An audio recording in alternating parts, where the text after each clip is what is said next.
Well, it's hard to go a day now without hearing things about Islam. Let me just tell you a little bit about my small history. Growing up, I knew little or nothing about Islam. In fact, growing up outside of Richmond at that time, I don't remember. I remember going to school with kids. I remember in my class we had one Jewish kid, we had one Catholic kid, and then the rest of us who were just in different Protestant churches, if you will, and that was about the extent of what I knew, and didn't really know anything then about Judaism or Catholicism, because I don't think either one of them were highly practicing of their religion either. About all I knew that I remember thinking back now is one of my great aunts had traveled. I had three great aunts who never married, and after they retired all lived together and then traveled all over the world. And so I remember seeing these pictures in Egypt and other places, you know, with camels and the guys with the headdress and all this. But that was really all I knew about Islam at that time, which is nothing really. In 1983 and 1984, I lived, as some of you know, in Israel for that year. And of course, Islam would be the second most common religion, if you will, and number of adherents in the country of Israel, next to Judaism, of course. So I lived there, knew some Arabs in the population, not a lot, didn't have a lot of contact with Muslims while I was there. But then later years, while I was teaching at Liberty, was teaching worldview classes, biblical worldview, but we also taught a little bit about other worldviews. And one of those, we would spend some time, a day or two anyway, was talking about Islam. Along with that, I had a few Muslim students along the way. You're thinking, oh, Liberty welcomes Muslim students to come in as well, and had some good contact. Still have slight contact with a guy from Tanzania from time to time. At least every birthday, we'll make contact with him, and from time to time, like that, we'll ask him about what he's thinking about Jesus these days, or something like that, and having heard, because he heard the gospel clearly during that time. 7 years ago, around this time, I had been asked to do a series on Islam in a church in Roanoke, to come teach for 4 weeks down there. Former student went to that church and somehow told them, and I thought, okay, this will be great. And so it was in January of 2016. And I remember Frankie and I wondering every week, are we going to be able to make it back and forth? I mean, January, driving to Roanoke in the snowiest month of the year. And there was a time or two it was a bit snowy, but it was good, and had a great time with the folks down there in the church. Now, I say all of that, and so let me say this at the beginning. And so, if you are highly knowledgeable in Islam and you're thinking, I'm going to get some deep stuff in these coming weeks, it's probably not going to be the case, nor do I claim to be an expert on Islam, nor do I ever have a desire to become an incredible, what you call, expert in Islam. So that may sound a bit self-effacing, but it's mostly just honest, okay? But I think I know enough anyway where I can hopefully help us all anyway to better understand Muslims, to understand the religion of Islam, to clear out some of the confusion that's there. So today I'm going to be talking a little bit about what it is, what's going on around the world. And you can see on your sheet there, if you're looking, in the next 4 weeks, things that I plan to do. I may title these slightly differently, and you'll see them advertised each week on Sunday. But next week we're going to talk about some of the beliefs of Islam, some of the most important ones, and some of the most important practices. It will not be everything. These books don't go into huge detail, but I won't even go close to what you'll find in the books here. It's just, there's a lot. It's like saying, okay, I'm going to tell you everything about Christianity in 4 weeks, and we'll be done. Same with Islam. You can't do it, but you can get to the heart of what's most important, I think. The third week, I plan to talk about some of the differences and similarities between Islam and Christianity. And I think that's going to be important for us to see, because you'll have some people will say, well, look, there's really no big difference. They all come from the same root, and they're basically the same thing. And then you'll have others who want to, for good motives, want to say, that's just not true. There's nothing that's similar about these two religions. That's not true either. There are some similarities. In fact, what I will posit to say along the way is some of the teachings of Islam came out of Judaism and Christianity, which were here, pardon this, Muhammad, but long before Islam was, okay? I say this like this, he's out there somewhere, wherever that place is. Anyway, we'll let that go. All right. Then the last week we'll talk about how we need to respond to and reach out to Muslims. And really, I didn't bring, there's another book I'll bring later on that, but Nabil Qureshi's book, his first one that he came out with, Seeking Allah, Finding Jesus, really tells his story and what it took. And one of the great things about this is the guy that spent time with him, the Christian that spent time with him, and just the way that he dealt with him along the way, and just really how he showed Christ while sharing the truth that made a huge mark on bringing Nabil to Christ. All right, I want this to be somewhat formal, semi-formal. I mean, most of you know me anyway. Formality is not one of my strongest characteristics, probably. So in that sense, what I'm saying is a lot of it will be somewhat lecture, but I want you to be able to ask questions along the way. I want you to be able to contribute things. I remember when, Frankie, you remember this, when we were in Roanoke at the church down there were different things. Some of the people there would tell me about Islam, things that they had learned that really fit in with what we were talking about. Please feel free to do that. As I mentioned, I don't know it all on this subject. Actually, frankly, on any subject. So you can feel free to chime in at any time on things like that. Some questions, though, I may not try to answer tonight if it's something that I know we're going to be dealing with in the next couple of weeks, because it just will fit better in that manner. All right.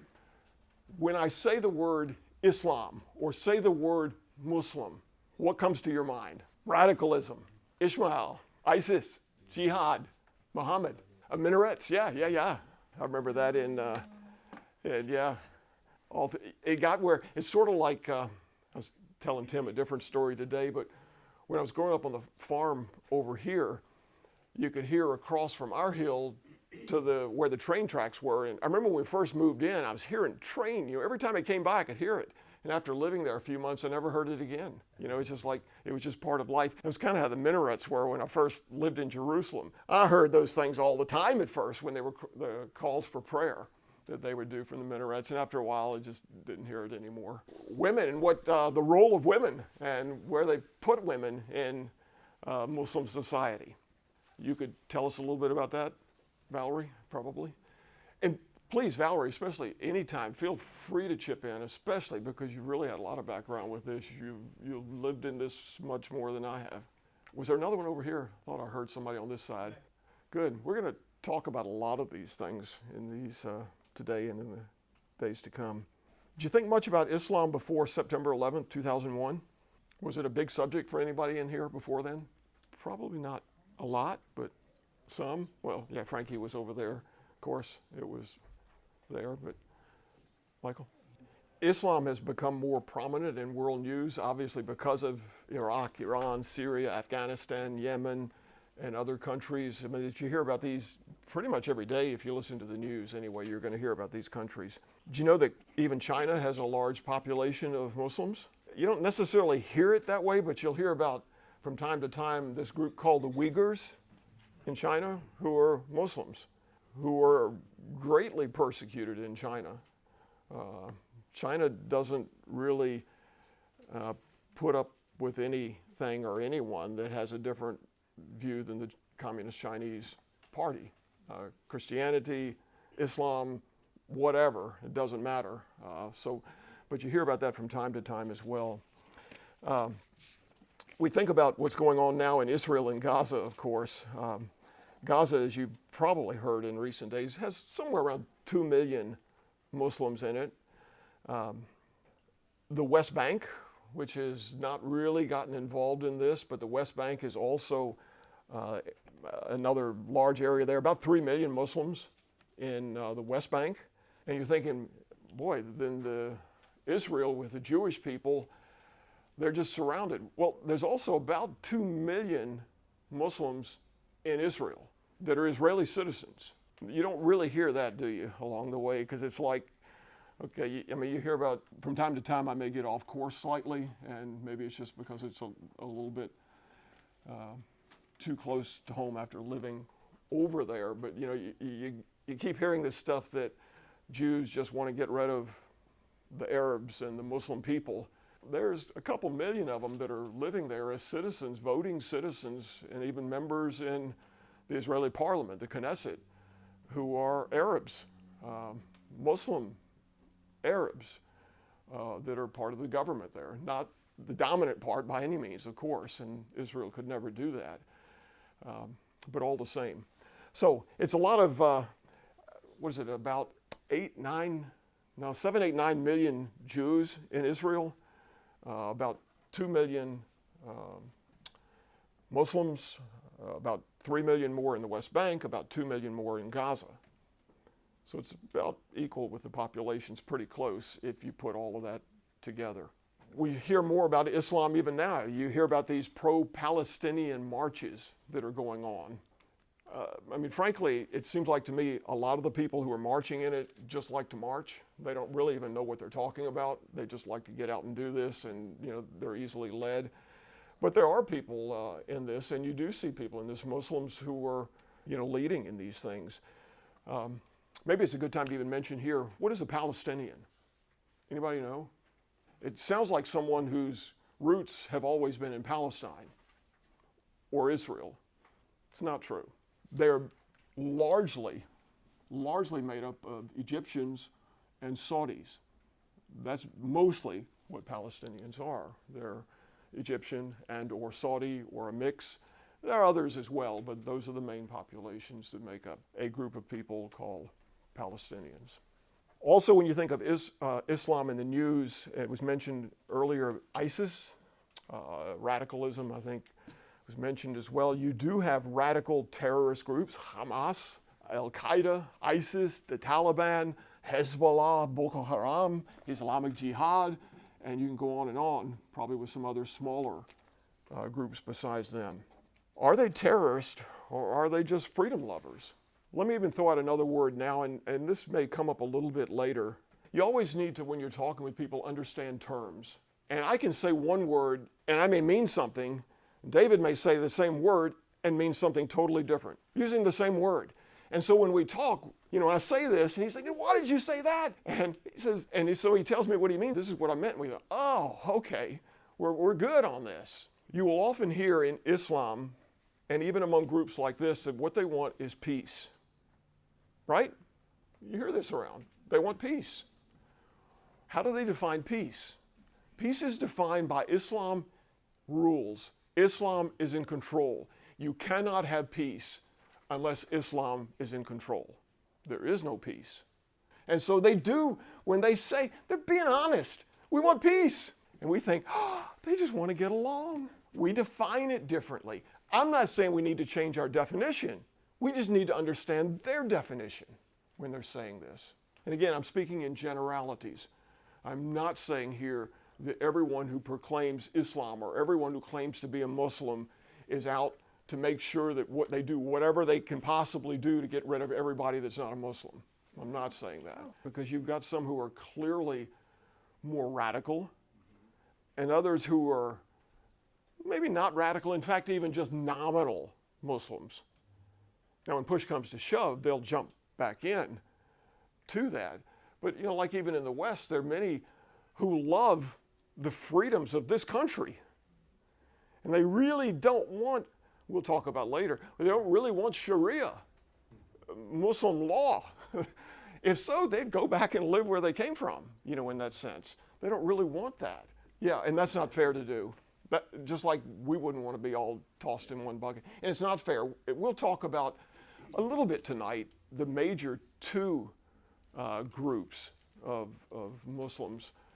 Now, maybe I'm just thinking more from a Western mind, because I don't know that, in fact, I know in 1776 we wouldn't have put up with it here when that kind of a thing, happened, when the minority tried to rule in like that. So I don't know.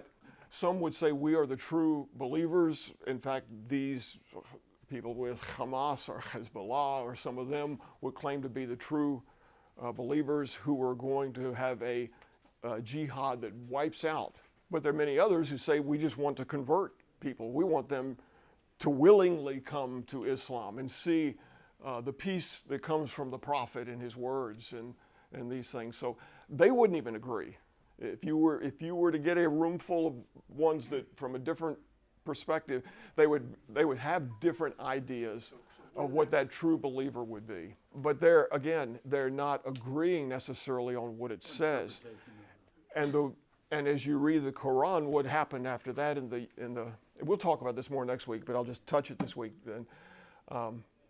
There are other what they call hadiths that come after that, and others that they call the sayings of the Prophet that were not part of the Quran that Allah gave through Gabriel to Muhammad, or Jibril they would call him. And they say these are also the words of the Prophet that need to be taken. And so then they are even interpreted differently, and there are different hadiths. It's really messed up. I mean, it's just really messed up. Even in the Quran, you can have contradictory things.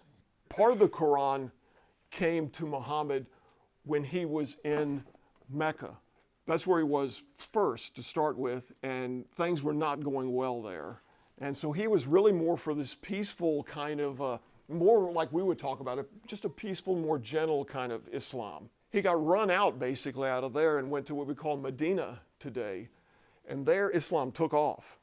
And it took off so much that politically, militarily, everything, I mean, he ruled that part of the world, basically, that part of what we call Saudi Arabia today. Once he got powerful enough, he went back to Mecca and whooped on them as well until they all came in line and either died or embraced Islam, basically. There's other things, but those are the basic things that would have happened there. So, and in the Quran, you have some surahs or chapters that were written in Mecca, which are gentler, some written in Medina, which are more harsh. And they contradict, but what they'll say then is the second one abrogates the first one. It becomes more important because it was given later by Allah to Muhammad. Other Muslims would claim that they're not true Muslims, whereas they would claim that the others are not. Islam has had some pretty good wars against itself throughout time. What brings them best together is going against Jews or the United States. Then they join together, but otherwise it's like a house that's divided. Highest population, a couple things there with how many Muslims. Somewhere around 2 billion in the world today, almost a quarter of the world's population, something like that is. Now I'm saying that in broad terms too, because they talk about how much of the world is Christian, and you think, yeah, but a lot of them they live in a country that claims Christianity, but they're not Christian. So anyway, you can see some of the places that we talk about often. So where do you think the largest Muslim population is in the world? Indonesia. You don't hear a lot about that, which is good. I guess it's not in the news an awful lot anyway, but Indonesia has somewhere around 230 million Muslims. Second country is Pakistan, about 200 million, and close behind it is India with 195 million. These are approximate numbers. When you go look, it just, it's really hard to find the most accurate thing. Bangladesh, about 153 million. Egypt, about 88 million. Turkey, about 80 million. I know you don't care to get all this down. Iran, somewhere around 83 million. Nigeria, about 99, about 100 million. In the U.S., how many do we have? Even this number is hard to get for sure, but it seems like somewhere around 4 million or so in the U.S. I know it seems now like it's a whole lot more because of the news, doesn't it? It seems like there's more like 40 million, but it's not. Somewhere around 4 million. There's obviously, and I don't have numbers, but a growing population in Europe at this time. And a lot of that is through immigration that came out of Syria and Iraq and Turkey, some as well. A lot have gravitated. North Africa, yeah. France. Yeah, for sure, North Africa. A lot from Algeria, I think, and maybe Morocco, I don't know, Algeria for sure. Lynchburg. There are actually two that I know of Islamic meeting places. I think one of them at least calls itself a mosque, maybe both of them, I'm not sure. The Greater Lynchburg Islamic Association, that's near the airport. It's been there for years now. So they do meet at that time then, so yeah. I had always heard that it is a mosque. I know when I was looking it up, just Googling it some, it didn't really call it that there, but that's what I've always heard too, so maybe it just seems. Anyway, there's another one down on 12th Street, the Masjid Ayesha, something like that is the name, anyway, on 12th Street downtown. Somewhere around 170,000 Muslims in Virginia, and largely up Fairfax and Northern Virginia, some Richmond, as well, but largely in that area. Anybody work with any Muslims or have any Muslims that live right near you? How, when, and where did Islam begin and grow? Let me try to just run through some of this. It is claimed by Islam that there was an age of darkness or ignorance before Muhammad came. All humans, they say, were waiting for Islam to come. Whether you were an idol worshiper, a Jew, a Christian, or whatever, you were just waiting for Islam. The religion itself began in 610 AD. Muslims would not say that's when it began, though. They would claim it has always been the true religion, and there's always been a long line of prophets of Islam, including Adam, Abraham, Moses, David, Jesus, and others. And the last and final prophet, of course, was Muhammad. He was born in 570 AD in Mecca, which again is in Saudi Arabia today. His father died when he was born. His mother died when he was 6 years old.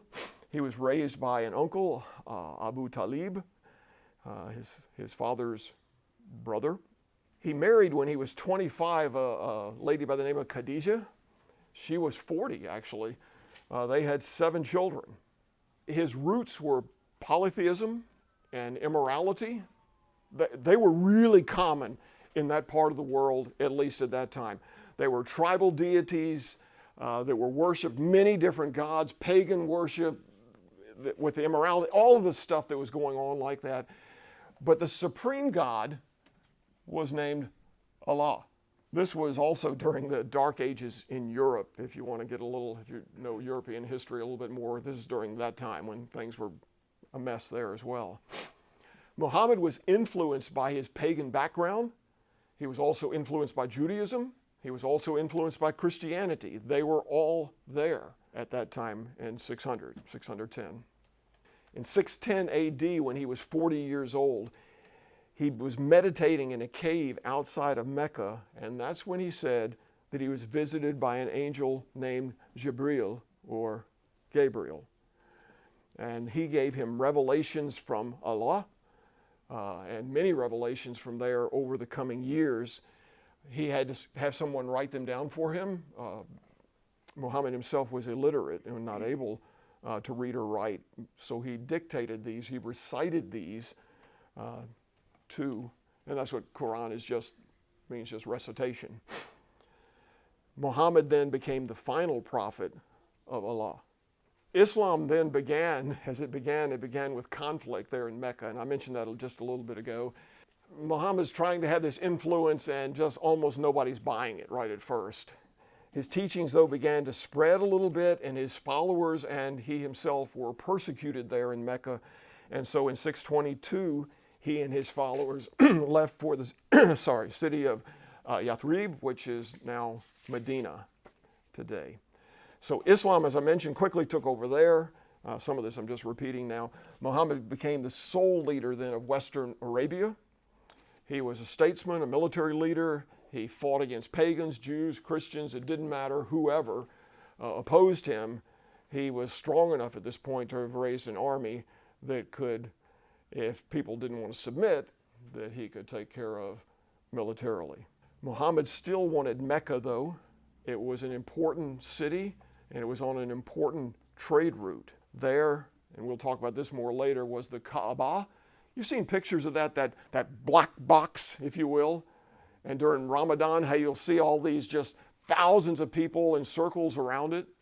Okay, that was there. In fact, before Islam, it supposedly contained 360 idols of the various Arabian deities. So it was a special place for all of the different pagan tribes of the Saudi Arabian area there. Some say it was built, and here's where the Muslims will disagree. Some say it was built by Abraham and Ishmael. Others say, no, it was built by Adam, actually. And others say, actually, it just descended from heaven.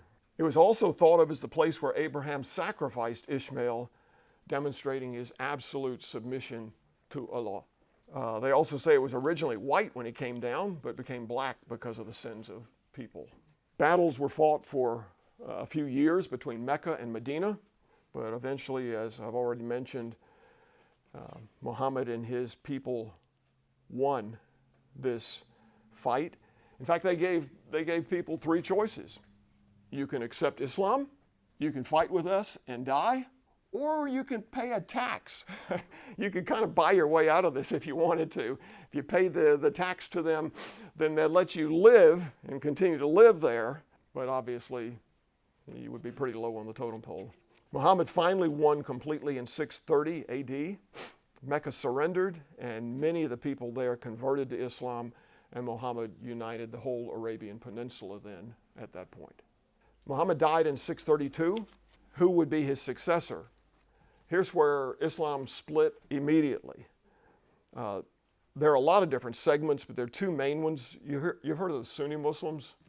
That is the largest population. About 85% of Muslims are Sunni Muslims.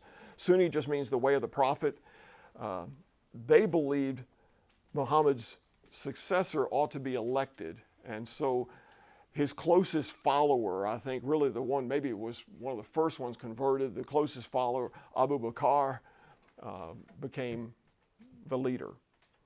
But there was the other minority group, the Shiite Muslims, who believed his successor ought to come from Muhammad's bloodline. And so they made Ali his cousin, and also Muhammad's son-in-law and his cousin, and there's a couple other connections in there as well, the successor. So they didn't get along real well. And you've heard, you remember, a lot of you remember when Iraq and Iran were at war back a number of years ago? What is this, 25 or 30 years ago or more now? Remember that, and just the slaughter that was taking place between? It was between the Shiites in, I do have it right, in Iran, and the Sunnis in Iraq. Basically, it was these two groups going at each other. I always used to think just the Shiites were, but then you hear things that the Sunnis do, and it's like, I don't know. I don't know necessarily that it is so. Just different factions within each one. Like, I may have this backwards. Hamas, I think, is basically Sunni, I think, and Hezbollah is basically Shiite. There was a great expansion then of Muslim rule between 661 and 750, both to the east and to the west, spread from Pakistan to Spain, huge area. In fact, in this time, and again, we're speaking in general terms of Christians, but it cut off Christians from those, Christianity in Europe from those in Africa and those in Asia, if you will.